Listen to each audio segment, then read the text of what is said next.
Il n'y a aucune chance à prendre avec l'électricité et tout le monde sait ça. D'ailleurs, Hydro-Québec investit beaucoup en prévention. Tiens, par exemple, je suis sûr que vous vous souvenez de cette excellente campagne de publicité dans laquelle 2 prises de courant se parlent et s'inquiètent des doigts d'un jeune enfant qui approche d'elle. Hydro-Québec nous a aussi appris à ne jamais mélanger les échelles ou tout autre instrument de métal avec ses fils électriques. Mais chez Patricia Aubertin, dans l'est de l'île de Montréal, on peut vraiment pas dire qu'Hydro s'est surpassé en matière de sécurité et de prévention. Voyez vous-même. Madame Aubertin n'a jamais l'esprit complètement tranquille quand elle se rafraîchit dans sa piscine. Ces fils électriques, juste au-dessus de sa tête, l'inquiètent sérieusement. J'ai un jeune bébé de 2 ans et demi. J'ai l'intention d'en avoir un deuxième. Puis je trouve que toujours se baigner en étant craintive.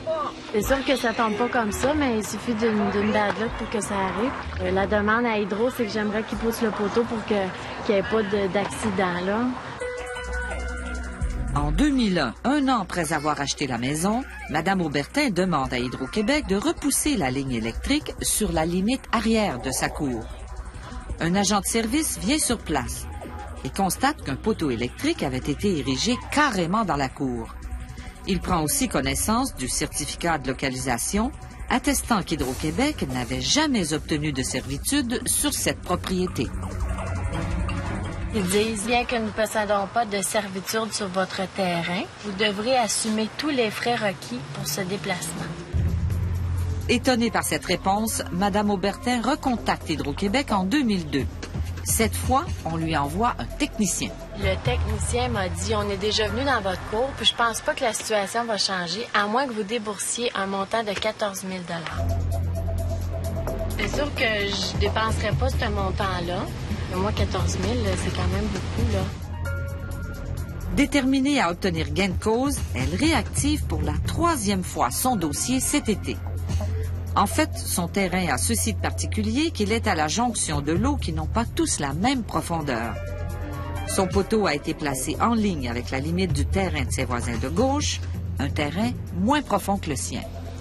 Si on mesure là, à partir du poteau jusqu'à la ligne, j'ai mis mon terrain, ça totalise un petit peu moins que 11 pieds. 11 pieds? Oui. C'est quand même carrément sur votre terrain. Oui. Dans les années 80, quand cette partie de Repentigny a été développée, Hydro-Québec a fait passer sa ligne de distribution en diagonale au-dessus du terrain de Madame Aubertin. Pour causer le moins d'inconvénients possible, Hydro-Québec aurait normalement dû suivre la ligne du lot et ériger un autre poteau ici, dans le coin arrière du terrain. Les poteaux, qu'il y en ait 2, j'ai pas de problème avec ça, là. Qu'ils mettent les fils sur les 2 poteaux, mais que les fils soient tassés vers l'arrière. Ça serait une solution qui pourrait... Idéal. Oui, pour tout le monde, là. Comme ça, tout le monde serait content, puis on vivrait dans la sécurité. Mais que ça soit occupé. Oui, très important, que ça soit occupé. Parce que c'est pas moi qui ai installé ces fils-là, c'est pas moi qui est pas en loi. À l'époque de la construction de la maison, Hydro-Québec devait obtenir des servitudes des propriétaires ou des développeurs immobiliers pour passer ces lignes. Mais cette obligation a disparu de la réglementation depuis 1996. Et Hydro-Québec peut maintenant installer où elle veut, sur le terrain d'un client, les équipements qui servent à son alimentation électrique. Le notaire Jean Lambert a déjà publiquement dénoncé cette réglementation qu'il trouve abusive. Maintenant, ils ont adopté une position tout à fait ferme. Hydro ne négocie plus, Hydro ne permet plus, Hydro demande aux gens d'enlever leurs installations et ils sont en droit de le faire. Par contre, en vertu du droit civil, une personne doit pouvoir jouir pleinement de son bien. Et si ce droit est restreint, ce doit être avec le moins d'inconvénients possible. Mon opinion, c'est que l'Hydro devrait, dans ce cas-là, réaliser d'une part qu'elle a installé une ligne sans droit. Il n'y a pas eu de négociation, donc, à l'époque, pour essayer que le propriétaire réduise la nuisance de cette ligne. Je pense que Hydro devrait tenir compte de ça. Moi, je pense qu'en équité, oui, l'Hydro devait payer. Ça ne me fait aucun doute. Sur son site Internet, Hydro-Québec avertit ses clients qu'une piscine ne doit jamais être installée sous des fils électriques et que si un client veut faire déplacer des fils pour mettre une piscine, il devra le faire à ses frais.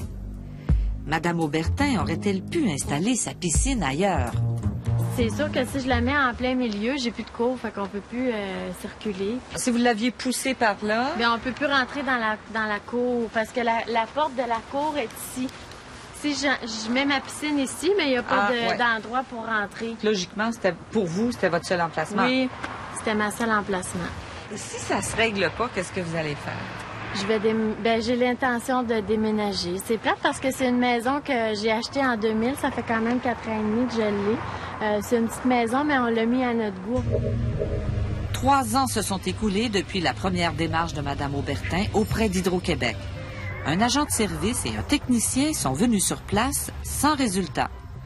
Jusqu'au jour où nous contactons Hydro-Québec pour avoir des explications. Hydro-Québec retourne alors sur l'emplacement, prend des photos, consulte le cadastre de la municipalité et, surprise, la facture obtient une toute autre réponse.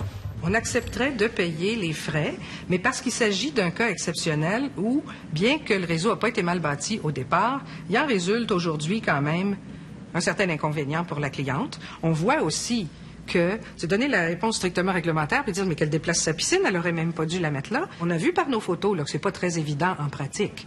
Je pense que c'est ça qui nous a amenés à faire preuve de plus de souplesse.